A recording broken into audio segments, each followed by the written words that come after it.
For a few summer weeks, as Parliament is vacated, Britain's Brexit woes quieten, if not entirely recede.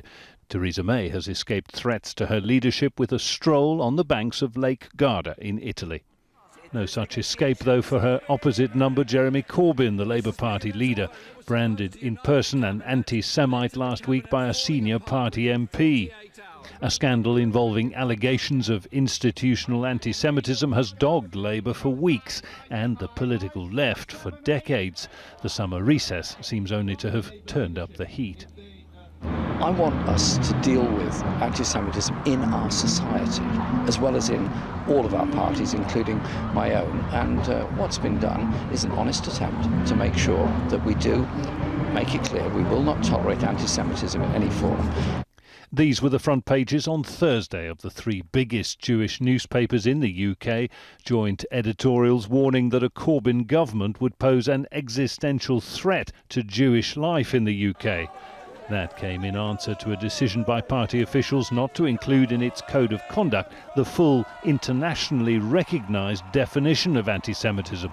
They argue its provisions might rule out any legitimate criticism of Israel.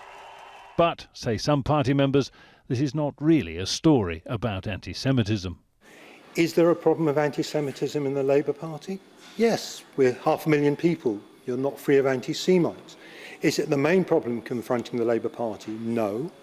Is the Labour Party the main place for anti-Semitism? No. So why this intense focus on anti-Semitism in the Labour Party?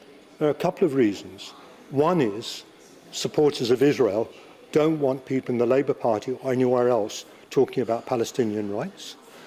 There's a whole segment of the right wing of the Labour Party that has never reconciled itself to Jeremy Corbyn's leadership. Just as the knives are out for Theresa May over her plans for a softer Brexit, so apparently the knives are out for Jeremy Corbyn, a politician of the traditional left with sympathy for the Palestinian cause. That, for some, is yet another definition of anti-Semitism. Two leaders who should be at war with one another in the best interests of their country, instead each under fire from within their own parties. Jonah, Al Jazeera, London.